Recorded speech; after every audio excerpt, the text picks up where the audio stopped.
বৰপেটা ৰোডৰ এখন পাণ-তামোলৰ দোকানৰ পৰা গাঞ্জা জব্দ। বৰপেটা ৰোডৰ ৰেল অৰুণ সেতুৰ উত্তৰ কৰা হৈছে গাঞ্জাখিনি। ইতিমধ্যে গাঞ্জা ব্যৱসায়ীটোক গ্ৰেপ্তাৰ কৰিছে বৰপেটা ৰোড আৰক্ষীয়ে।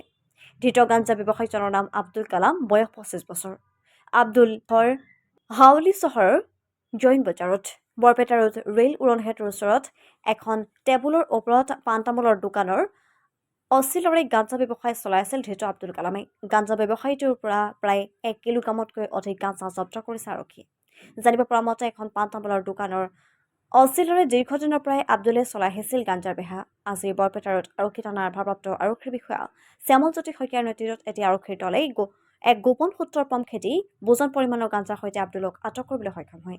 সম্প্ৰতি আৰক্ষীয়ে ধৃত গাঞ্জা ব্যৱসায়ীটোক সোধপোছ চলাই আছে। News desk report, Assam Kranti news.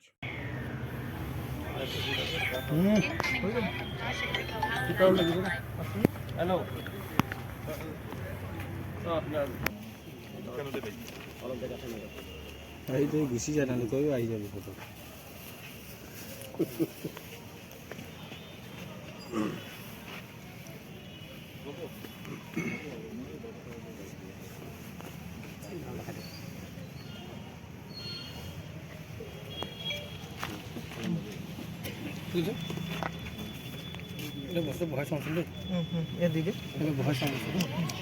ক'লো মানে এতিয়া আগতে ইয়াতে গাঁজা বিক্ৰী কৰিছে বহুতে, আগতে খবৰ পাইছিলোঁ।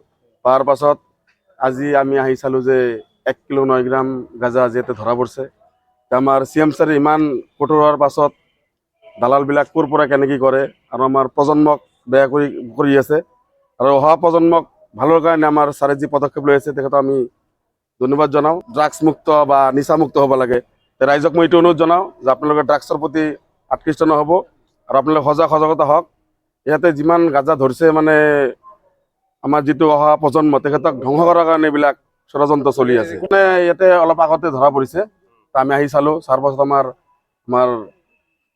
থানাৰ পৰা আহিছে, আমাৰ বৰপেটা থানাৰ পৰা আহিছে, আমাৰ আৰু আমাৰ কি কয় চাৰ্কেল অফিচৰ পৰা আহিছে।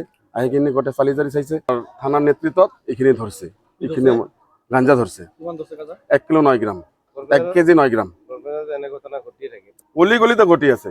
আমাৰ প্ৰশাসনে ইমান কঠোৰ হৈছে, তথাপিও কেনেকৈ এইবিলাক কথা আমি গম নাপাওঁ।